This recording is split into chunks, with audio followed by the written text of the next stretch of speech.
할렐루야. 오늘은 이곳 안산에 있는 온누리 M센터에서 함께 말씀을 전하고 기도하게 되었습니다. 이곳 안산 M센터는, 온누리 M센터는 온누리교회 이주민 사역의 중심 본부이고, 하나님께서 열방을 변화시키는 통로로 쓰임받고 있는 축복의 통로입니다. 안산 지역에 와 있는 수많은 이주민들, 수도권 일대에 많은 이주민들이 있지만 특별히 안산에 가장 많은 그 이주민들이 있고 다문화 가정들이 있기 때문에 우리가 이곳에 센터를 세우고 섬기고 있습니다. 이곳에서 15개 언어로 현재 38개 예배가 진행 중에 있습니다. 코로나로 인해서 현재로는 많은 제한이 있고 모이고 있지 못하지만 또 이 근처에 있는 많은 이주민들을 계속해서 섬기는 통로가 되고, 또 이곳에 여러 지역 아동들을 돌보는 또 지역 아동센터도 섬기고 있습니다.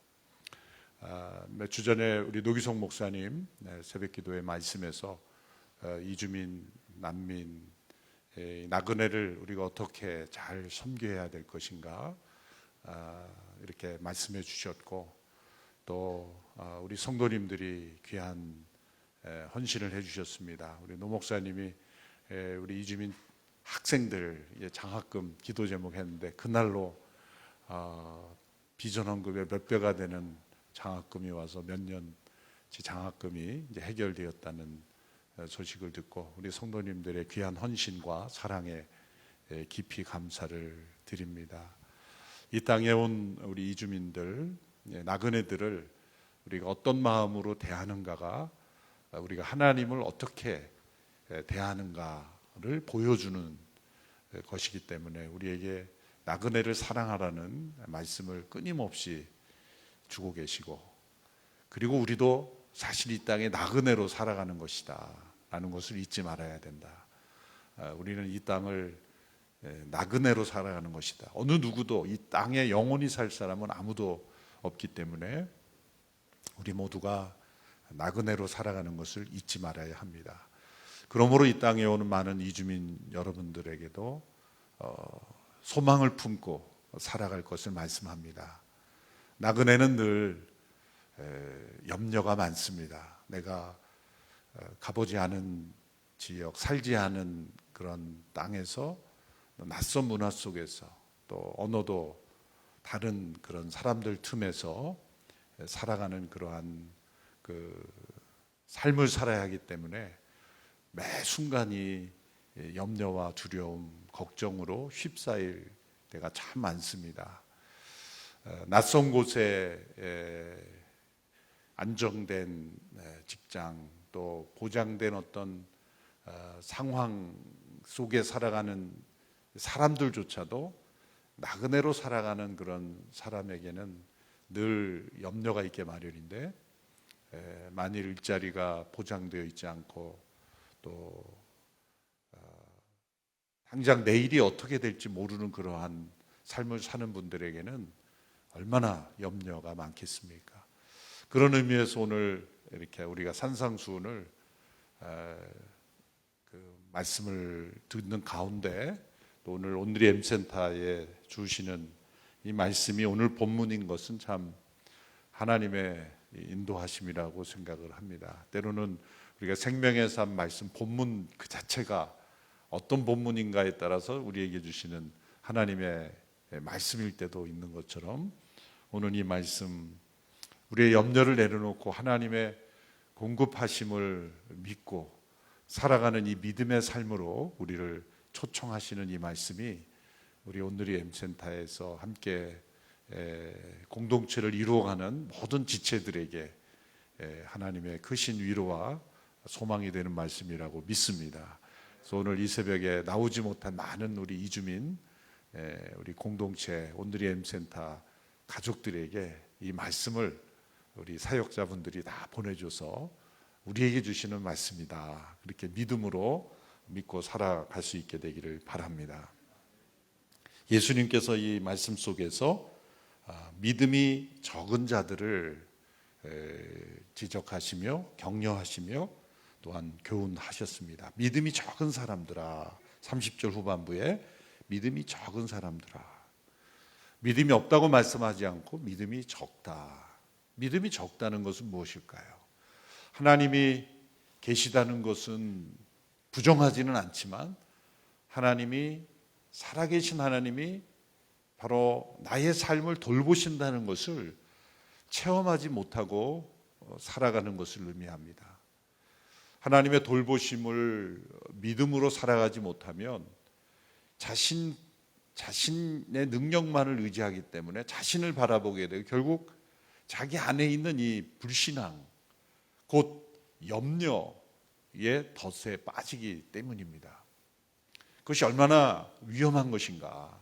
이 염려라는 덫에 대해서 누가복음 21장 34절에 보면 주님께서 이런 말씀을 주셨습니다. 너희는 스스로 주위에서 방탕함과 술 취함과 생활의 염려로 너희 마음이 짓눌리지 않게 하라. 뜻밖의 그날이 갑자기 너희에게 덫과 같이 닥치지 않게 하라. 이 세 가지, 마음에 짓눌리지 않게 하라. 세 가지로 말씀을. 하나는 방탕함, 또 하나는 술 취함, 세 번째는 생활의 염려. 앞에 두 가지는 분명히 죄고 악인 줄 분명히 압니다. 방탕함, 술 취함. 이것은 분명히 우리가 죄라고 여기고 버려야 할 것을 우리가 끊임없이 상기하고 있는데 세 번째 좀 안 맞는 것 같아요. 방탕함, 술 취함 다음에 음란함 또 혹은 다른 죄가 나오면 이게 종류가 맞는 것 같은데 갑자기 염려가 나와요. 생활의 염려. 예수님께서는 방탕함과 술 취함뿐만이 아니라 우리가 하나님의 돌보심을 믿음으로 살아가지 않는 염려 가운데 살아가는 것도 방탕함과 술 취함과 같은 차원의 죄의 목록에 올려놓으셨다는 것이죠. 그러므로 염려를 우리는 무서운 죄로 여기고 내어버릴 수 있어야 된다. 왜냐하면 염려는 불신앙의 중요한 증거이기 때문이라는 거죠. 방탕함과 술 취함만이 죄가 아니라 우리가 하나님의 돌보심을 믿지 않고 염려하는 것이 죄다. 죄라는 것을 꼭 우리가 하나님을 대적하는 것뿐만 아니라 하나님의 능력과 그분의 존재와 그분의 신실하심을 부정하는 것도 죄입니다. 어린 자녀가 부모님이 능력도 있고 사랑도 있고 또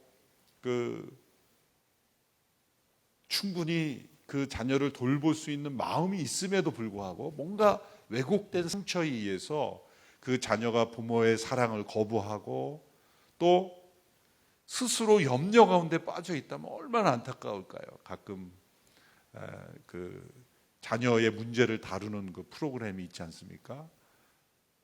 가끔 보게 되면은 부모가 참 반듯하고 자녀를 사랑하고 잘 대해주려고 하는데도 뭔가의 잘못된 상처로 인해서 스스로를 학대하고 그 사랑을 받아들이지 못하고 왜곡된 마음의 상태에 있는 모습을 다른 사람이 볼 때 얼마나 안타깝고 부모가 볼 때는 얼마나 안타까우겠어요. 그것이 바로 하나님과 우리의 관계라고 생각을 해보십시오. 그 부모의 사랑을 받아들이지 않고 믿지 않고 거부하고 스스로 잘못된 마음의 길로 가는 것이 얼마나 안타까운 그런 마음의 모습인가. 바로 그래서 하나님께서 이 말씀 속에 방탕함과 술 취함과 같은 차원으로 생활의 염려라는 말씀을 넣어주신 겁니다. 만일 염려의 덫에 걸리게 되면 마지막 날 진짜 우리가 벗어나야 되는 덫, 그것은 종말, 마지막 심판의 날, 그 날을 우리가 대비하지 못한다. 정말 우리가 두려워해야 될 것, 염려해야 될 것은 마지막 심판의 날, 그 한 가지, 그 한 가지만 우리가 그날 앞에 설 것만을 염려해야 된다. 그 밖에 모든 것은 아무 염려로 살아가지 말라는 거죠. 27절의 말씀을 보십시오. 너희 중 누가 걱정한다고 해서 자기 목숨을 조금이라도 연장할 수 있느냐.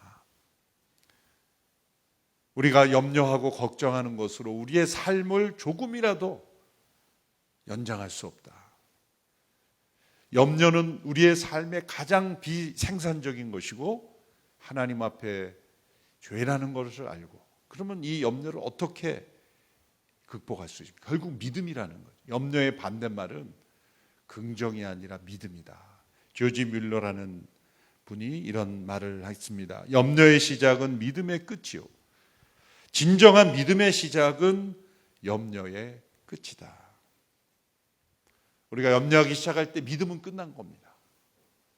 그러나 우리가 염려를 끝내기 시작할 때, 그때 비로소 믿음이 시작된다. 그래서 우리가 언제 믿음을 배우는가? 사실 우리 자신에 대한 아무 소망을 가지지 않을 때, 자기 자신에 대하여 절망할 때, 또 하나님께서 도와주시지 않으면 살아갈 수 없는 그 순간, 그러니까 염려의 파도가 쳐올 바로 그때 우리는 믿음을 배우기 시작한다는 거죠. 그래서 하나님께서는 우리의 삶에 이 믿음을 가르치시기 위해서 때로는 우리가 염려할 수밖에 없는 환경에 처하게 하시기도 합니다. 아브라함을 갈대아 우르에서 부르셔서 이주하게 하신 거죠. 낯선 땅, 가나안 땅, 하나님의 약속만을 붙잡고 살아가게 하는 땅으로 인도하게 하신 것은 믿음의 조상이 되게 하시려고. 만일 그가 자신이 익숙하고 또 자신의 능력으로 살아갈 수 있다고 생각하는 그 갈대아 우르에 계속 있었다면 그는 믿음이 무엇인지를 배울 수 있는 기회가 없을 겁니다. 그러나 그가 약속만을 바라보고 가나안 땅, 약속의 땅으로 걸어 들어갔을 때, 그때부터 그는 엄청난 염려의 내용들이 많았겠지만, 그러나 그때가 바로 믿음의 시작이다. 그래서 이 믿음의 뒷면에는 언제나 이 그림자처럼 염려가 따라, 우리가 믿음을 버리는 순간 염려가 우리를 덮쳐버리는 거예요. 염려의 덫이 우리를 덮어버립니다. 그러나 그것을 믿음으로 바꾸는 순간 그 염려는 사라지고 하나님과 동행하는 삶을 살게 됩니다. 우리나라의 많은 우리 이주민들이 거하는 환경, 또 열악한 직장 여건, 또 늘 부족한 생활비, 이런 것을 생각할 때마다 늘 생활의 염려가 따라올 것입니다. 그러나 그때가 바로 믿음을 배우는 시간이다. 사실 저 개인의 삶을 되돌아봐도 내가 언제 믿음을 배웠는가 생각하면 가장 어려울 때였습니다. 대학을 졸업하고 이제 신학대학원에 입학했을 때 부모님께서 저 형님도 목회자이기 때문에 너까지 목회자 되는 필요가 있겠느냐 반대하셨어요. 지원을 안 해주면 안 갈 줄 아셨나 본 것 같아요. 그래서 저는 무조건 갑니다. 하나님께서 독립해서 그 대신 일체 도움 안 받고 하겠습니다.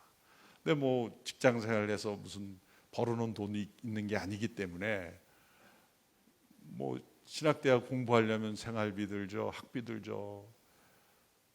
그러니까 당장 경제적으로는 사실 아무것도 없는 거예요.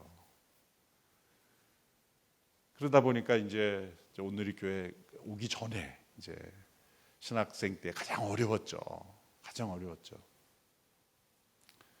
정말 하나님이 공급하시지 않으면 뭐 하루 이틀 살기가 어려운 그런 생활이었죠.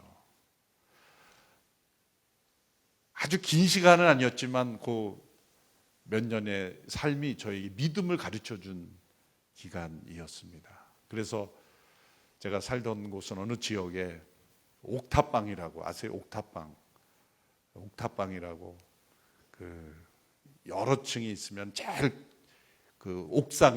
옥상에 한 1, 2평짜리로 만들어 놓은 생활하기에 그런 곳을 이제 빌려서 생활을 했죠. 올라가기도 힘든 그런. 그래서 저 유일한 그 교통수단은 뭐 대중교통도 교통비가 많이 들고 그러니까 이제 자전거를 제가 교통수단으로 해서 중고 자전거를 했는데 이사 온 다음 날 그걸 훔쳐가는 도둑이 있더라고요. 기다렸다는 듯이. 야, 정말. 그러고 나서 얼마 있다가는 제가 이렇게 그 밖에 외출하고 돌아와서 바로 그 방 옆에 싱크대 하나 붙어 있는 데서 이제 손을 씻고 뭘 하는데 갑자기 우당탕하면서 누가 튀어나가는 거예요. 도둑이 들어온 거예요. 그 놀래서 이제 뛰어 내려가서 붙잡으려고 막 돌아갔더니 역시 도둑의 그 능력이 대단하더라고요. 그냥 담벼락을 넘어서 사라지는데 어떻게 찾을 수가 없어. 올라와 보니까 유일하게 남아있던 현금을 다 지갑에서 가져간 거예요. 정말 벼룩의 간을 빼먹는다는. 참 혹시 그때 털어가신 도둑님들 보고 계시면 용서합니다. 한번 만날 수 있는 기회가 있었으면 좋겠습니다. 그렇게 자전거도 도둑 맞고 있던 현금도 다 털리고 참 그런 어떤 그 절망감. 야, 어떻게 살라는 말인가. 이런 그 가난한 신학생을 털어가는 그 도둑은 어떤 분일까 그런 생각을 하게 되었습니다. 근데 사실 그 기간에 제가 믿음으로 살아가라고 하나님께서 그것마저 다 그냥 가져가시는구나 그런 생각을 하게 되었습니다. 그 직후에 이제 그 교회 섬기던 교회 어느 연로하신 권사님이 문득 그렇게 제가 그렇게 도둑 맞고 그렇게 살아간다는 말씀을 드린 적도 없는데 부르시더니 제가 전도사님을 아들처럼 생각해도 되겠느냐고. 그래서 저는 뭐 생각하신다는데 뭐 마음대로 하시면 되는 거죠. 뭐 생각까지 하지 말라 그럴 수는 없잖아요. 아들처럼 생각하신다는데 뭐 생각하셔도 됩니다. 아들처럼 생각해도 되냐고. 그래서 그러시지요. 그랬더니 진짜 아들처럼 김치도 갖다 주시고 심지어 속옷도 사주시고 하여튼 그렇게 일용할 양식까지 다 이렇게 해서 가장 그 어려웠던 시기를 정말 그 양어머니 같은 분을 하나님께서 보내셔서 그렇게 옷도 사주시고 철마다. 그래서 참 하나님의 이 공급하심을 체험하는 기간이었다라는 생각을 하게 됩니다. 저는 우리 온누리 M센터가 많은 이주민들에게 그런 우리 자녀들을 내 자식처럼 아들, 딸로 생각하는 그러한 통로가 되기를 바랍니다. 그러면 수많은 사람들이 밀려오면 어떡하냐. 그걸 왜 자기가 걱정하냐 이거죠. 꼭 마음 없는 사람들이 그런 얘기를 많이 해요. 수많은 사람 밀려오면 또 수많은 하나님의 천사들을 통해서 공급해 주실 것이다. 조지 뮬러가 그런 마음으로 고아들을 한 사람 한 사람 챙기기 시작하면서 그 고아원 사역이 된 거죠. 그가 고아원 사업을 확장하려고 한 게 아닐 거예요. 어쩌면 한 사람 두 사람 더 많이 오면 이거 어떻게 감당하나 그랬지만 조지 뮬러가 믿음의 사람이었습니까? 염려할 게 너무 많았기 때문이에요. 그 수많은 고아들을 어떻게 먹이는가. 그래서 이 문장을 염려의 시작은 믿음의 끝이요 믿음의 시작은 염려의 끝이다. 내가 염려할 문제가 아니다. 하나님께서 공급하시고 함께 하시는 문제이다. 그래서 조지 뮬러가 믿음의 사람이 된 것이죠. 그러므로 우리가 이 땅에서 힘들게 사느냐 또 편하게 사느냐의 문제가 아니라 믿음으로 사느냐의 문제다. 많은 것을 가지고 누릴 수 있음에도 염려에 사로잡힌다면 얼마나 불행한 인생일까. 그러나 때로 열악한 환경 속에서 살아가는 삶일지라도 믿음으로 살아간다면 얼마나 큰 축복일까. 그래서 우리의 삶의 목표가 염려가 아닌 믿음으로 살아가는 목표가 되게 하시기 위해서 때로 우리를 염려 가운데 처하게 하시는 거예요. 그래서 염려할 일이 다가오면 믿음을 배우라는 하나님의 신호구나. 오늘 예수님께서 두 가지 예를 들으셨습니다. 첫 번째는 하늘을 나는 새를 보라. 하늘을 사는 새를 보면 그 새는 염려 없이 살아가는 어떤 심볼로 말씀하죠. 어떠한 새도 가난한 새는 없고 어떠한 새도 이 남은 것을 어떻게 해야 될지 걱정하는 새도 없어. 사실 우리의 염려는 없어서 염려이기도 하지만 너무 많아서 염려이기도 될 수 있어요. 나의 삶에 우리가 시간이 없어서 염려하는 수 있겠지만 때로는 너무 시간이 많아서 염려가 될 수도 있어요. 우리의 삶이 별의별 것을 다 염려합니다. 실제로 일어나지도 않을 것들이 대부분 85% 이상이라는 통계가 있어요. 실제 내가 염려하는 것에 일어날 것은 15%밖에 되지 않는데 그걸 염려하고 또 그 15% 가운데서도 실제 내가 생각하는 어떤 그런 피해나 충격이 아닌 것들이 대부분 많습니다. 그러므로 염려의 덫에 걸려서 살아가는 것이 얼마나 불행한 인생인가. 공중에 나는 새를 보라. 그 새를 하나님께서 먹이신다. 물론 새가 가만히 공중에 떠 있는 건 아니죠. 새가 우리가 자유롭게 날아가는 거 보면 저 새처럼 날아가면 얼마나 좋을까. 자유롭다. 얽매이지 않고 구속받지 않는다. 그런데 그 새는요 끊임없이 자신의 몸을 띄우게 날개짓을 해야 돼요. 야, 새야 난 참 너가 부럽다. 너는 이렇게 자유롭게 날아다니. 그럼 너도 한번 날아봐. 이 날개짓이 얼마나 힘든지. 끊임없이 날아야 하는 그 날개짓을 우리가 볼 수 있어야 되며 동시에 날개짓을 하는 그 새를 하나님께서 먹이신다는 거죠. 욥기 말씀에도 나오죠. 욥이 하나님 앞에 불평하고 고난 속에서 불평할 때 저 바다 위에서 먹을 것이 없어서 오락가락하는 그 까마귀를 먹이는 자가 누구이냐. 하나님께서 그 공중에 나는 새도 먹을 것을 주신다. 가끔 저는 자연 다큐멘터리 같은 게 나오면 유심히 보게 되더라고요. 갈수록 하나님의 그 창조의 섭리, 저 바다 깊은 곳, 저 그 사막 한가운데, 저 높은 산맥 곳곳에 정말 하나님의 창조의 그 솜씨가 나타나죠. 그런데 아무것도 먹을 것 없는 그 눈으로 덮여진 그런 만년설이 되어 있는 그곳에도 살아있는 그 생물들이 먹을 것을 하나님께서 공급하신다. 그러므로 하물며 하나님의 귀한 창조, 하나님의 창조로 하나님의 형상대로 지음받은 우리들을 또 예수 그리스도 안에서 이제 영원한 나라를 상속받은 우리들을 하나님께서 먹이시지 않겠느냐. 두 번째는 들의 백합화를 보라고 말씀하셨습니다.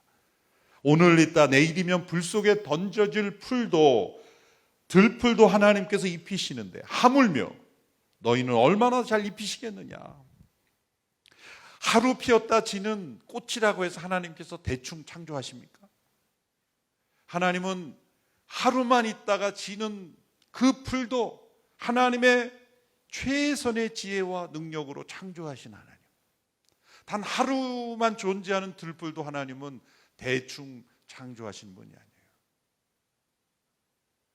하나님의 그 완벽하신 지혜와 창조를 보면 그 하나님의 지혜와 능력으로 돌보시는 이 자연 만물을 볼 때 하나님께서 우리 인간을 얼마나 돌보시고 인도하시겠는가.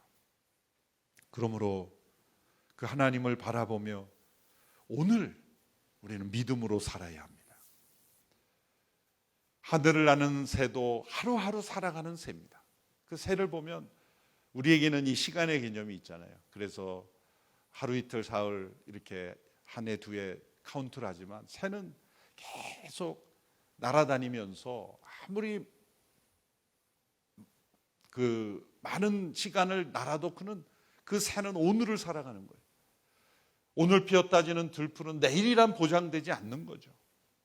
그래서 그 말씀에 흐르는 그 이면에 있는 예수님의 의도는 오늘 하루를 나의 마지막 날이라고 생각하고 살 수 있어야 된다.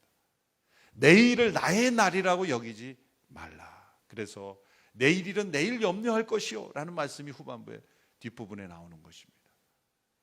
오늘을 나의 날로 여기고 오늘을 믿음으로 살아가는 것. 오늘 매일 오늘 하나님께서 나에게 일용할 양식을 주셨다면 그것으로 감사하고 기뻐하며 내일 나에게 보장되어 있지 않아도 많은 것을 가진 사람도 내일도 보장된 것이 아니에요. 내일을 나의 날로 여기지 말고 오늘 흡족한 은혜를 구하며 믿음으로 살아가라. 내일의 염려까지 끌어당기지 마라. 아무 계획 없이 대책 없이 준비 없이 살라는 게 아니라 최선을 다해서 준비하며 살지만 내일의 염려를 앞당기지 마라. 내일 일은 내일 염려할 것이요. 오늘을 믿음으로 살아가라. 우리의 모든 염려의 내용을 믿음으로 바꾸라. 하나님 앞에 나아가는 믿음의 이유로 삼아라. 염려할 거리가 생기는가? 그건 믿음을 배우는 통로가 될 것이다. 그렇게 믿음으로 살아가는 우리가 되기를 바랍니다. 오늘 이따 지는 들풀도 입히시는 하나님이시구나. 하물며 하나님의 자녀들을 입히시고 먹이시지 않겠느냐. 이 믿음을 가지고 살아갈 수 있게 되기를 바랍니다. 하나님 경외하고 사랑하며 하나님께서 먹이십니다. 제가 고등학교 다닐 때 교회에서 전도 훈련을 시켜서 그 터미널에 전도하러 나간 적이 있습니다. 사형리를 훈련받아서. 참 그때는 사람들이 순박했어요. 사형리 훈련 받을 때 어떻게 합니까? 2명씩 조를 짜서 가운데 그 사람을 두고 포위를 해라. 움직이려 하고 어깨로 살짝 밀어서 움직이지 못하게 해라. 실제 되더라고요. 양쪽에 움직이지 못하게 하고 이렇게 읽어주면서 질문하려고 그러면 다 듣고 질문해 주십시오. 그럼 알겠습니다 그랬어요. 요즘 언제 그렇게 하면 큰일 나죠. 잡혀갑니다. 그렇게 전도를 하는데 뒤에서 어느 아저씨인가요? 할아버지인가요? 제 머리를 탁 때리면서 예수 믿으면 쌀이 나오냐 땅에서 막 이러면서 욕하고 가시더라고요. 그때 제가 너무 어렵고 충격이래 가지고 대답을 못했지만 지금은 답변할 거예요. 쌀 나옵니다. 예수님 잘 믿으면 하나님이 공급하십니다. 우리 많은 이주민들에게 그러한 믿음을 배우는 이 여정이 되기를 바랍니다. 아까 시작하면서 부른 오신실 하신 주, 제가 앞서 말씀드린 전도사 때 가장 어려울 그 시간에 가장 저에게 은혜가 되고 의지했던 찬송이라서 감동이 있었습니다. 이 찬양을 부르고 오늘 말씀을 맺고자 합니다. 오신실 하신 주 내 아버지요.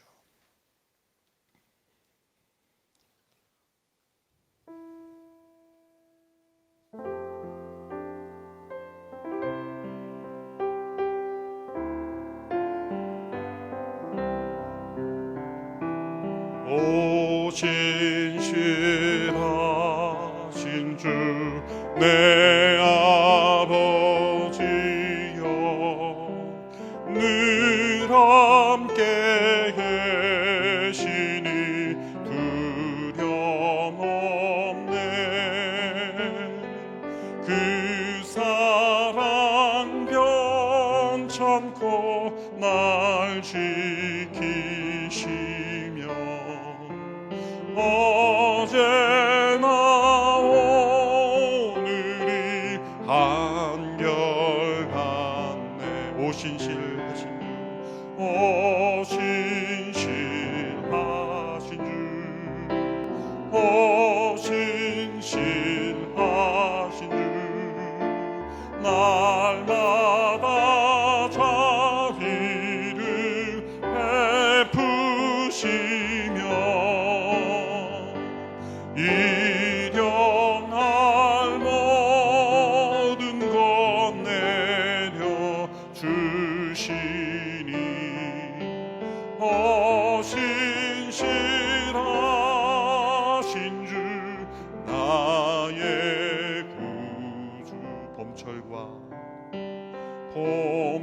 봄철과 또 여름 가을과 겨울 해와 달 별들도 다 주의 것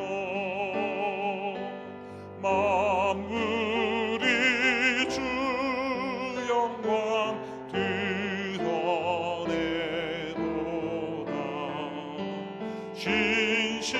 신실한 주 사랑 나타내네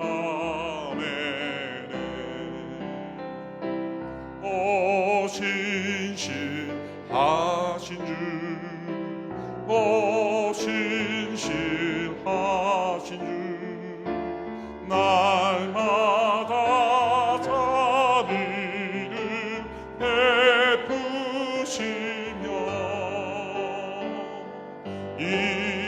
일용할 모든 것 내려주시니 오 신실하신 주 나의 구주 내 죄를 사여 내 죄를 사하여 안위하시고 주 친히 오셔서 인도하네 오늘의 힘내고 내일의 소망 주만이 만복을 내리시네 오 신실하신 주 오 신실하신 주 날마다 자비를 베푸시며 일용할 모든 것 내려주시니 오 신실하신 주 나의 구주 신실하신 하나님을 찬양합니다. 하늘에 나는 새와 들의 백합화를 먹이시고 입히시는 하나님께서 우리 아버지 하나님이심을 믿습니다. 우리의 모든 필요를 공급하시며 우리가 염려하는 모든 것에 믿음의 축복을 내려주실 줄로 믿습니다. 특별히 우리나라의 많은 이주민들을 축복합니다. 그들의 모든 삶의 염려가 믿음이 되게 하여 주시옵시고 우리나라의 많은 이주민들이 하나님을 알게 하시며 하나님의 백성으로 변화되는 축복의 은혜를 허락하여 주시고 특별히 온누리 M센터를 비롯한 여러 이주민 사역들을 축복하시사 이들이 대한민국에 온 것이 가장 큰 축복이었다. 그리고 신실하신 하나님을 만나게 되었다 고백할 수 있도록 축복하여 주시옵소서. 예수님의 이름으로 기도하옵나이다. 아멘. 우리 주신 말씀 기억하면서 한 번 더 기도하기를 원합니다. 하나님 감사합니다. 오늘도 일용할 양식을 허락해 주시는 주님을 찬양합니다. 하나님 새를 먹이시고 백합화를 입히신 것처럼 오늘 우리를 먹이시고 입히시는 주님을 찬양합니다. 주님 감사합니다. 염려가 감사가 되게 하여 주옵소서. 하나님 걱정이 믿음이 되게 하여 주옵소서. 우리 같이 한번 마음의 고백을 주님 앞에 올려드리며 같이 기도하도록 하겠습니다. 주님 감사합니다. 아버지 감사합니다. 하나님 정말 세상 바라보며 낙심하고 염려하고 걱정했던 우리를 용서하여 주시고 하나님 믿음이 적은 저희에게 하늘의 믿음을 부어 주옵소서. 하나님 더 이상 염려가 아니라 믿음으로 반응하며 네 주님과 함께 걷겠다라고 오늘도 주님과 함께 살겠다고 용기를 내게 하여 주옵소서. 우리 하루하루의 삶이 오늘 일용할 양식을 주시는 하나님의 공급하심을 체험하는 기적임을 고백합니다. 만나와 메추라기로 먹이셨던 것처럼 하늘에 나는 새를 먹이시고 들의 백화를 입히시는 것처럼 오늘 우리의 삶을 먹이시고 입히시는 주님을 찬양합니다. 감사의 고백이 터져나오게 하여 주옵소서. 기쁨의 찬양이 터져나오게 하여 주옵소서. 신실하신 주님을 오늘도 경험하며 믿음으로 걷게 하여 주옵소서. 주님, 우리 이주민들의 삶 가운데 함께 해주셔서 감사하고 대한민국에 보내주셔서 예수님 만나게 해주셔서 감사하고 우리 인생이 사람을 의지하고 돈을 의지하는 인생이 아니라 주님 바라보며 주님 의지하며 오늘도 십자가를 향해 걸어가는 믿음의 삶 되게 하여 주셔서 감사합니다. 주님, 귀한 영혼들입니다. 붙잡아 주시고 인도하여 주시고 하나님 영광 받아 주옵소서. 하나님, 우리 오늘의 교회 또 우리 오늘의 M센터 우리 한국교회와 많은 이주민 교회들을 주님 오늘도 먹이시고 입히시고 채워주시옵소서. 그래서 주의 복음을 전하는 이 사명 주님 오시는 날까지 끝까지 감당하게 하여 주옵소서. 우리 귀한 이주민들이 하나님의 종들로 변화되어지고 하나님 선교사들로 헌신하여 열방을 향해 우리와 함께 나아가게 하여 주옵소서. 그래서 땅끝에서 주님을 만나며 주님 오시는 그날까지 염려와 걱정에 빠져있는 인생이 아니라 믿음의 용사들로 우리 믿음의 선조들이 걸었던 것처럼 선포했던 것처럼 증인의 삶 끝까지 감당하며 살게 하여 주옵소서. 할렐루야. 신실하신 주님을 찬양합니다. 오늘도 우리를 먹이시고 입히시고 하나님 공급하시며 인도하시는 주님을 찬양합니다. 때로는 세상이 커 보였고 하나님 사람 의지하고 돈 의지했다 넘어졌던 저희를 주님 용서하여 주옵소서. 다시 한번 눈을 들어 십자가를 바라보게 하시며 오늘도 우리를 인도하시며 공급하시는 주님을 체험하게 하여 주옵소서. 하나님, 오늘도 우리를 격려해 주셔서 감사하고 우리에게 약속의 말씀을 주셔서 감사하고 다시 한번 십자가 바라보며 걷게 하여 주옵소서. 이제는 우리 주 예수 그리스도의 은혜와 하나님 아버지의 사랑하심과 성령 하나님의 공급하시며 채우시며 위로하시며 살리시는 그 역사가 오늘도 신실하신 주님 바라보며 믿음으로 살겠다고 결단하는 주의 백성들 머리 위에 우리 오늘의 교회와 오늘의 M센터와 특별히 이 땅 가운데 와 있는 이주민들 위에 또 열방 가운데 주님의 증인으로 복음에 순종하며 그 복음을 전하고 계시는 귀한 선교사님들과 섬기시는 그 현지 교회들 위에 북녘 땅에 있는 잃어버린 형제자매들 위에 이제로부터 영원까지 함께 하옵시기를 간절히 축원하옵나이다.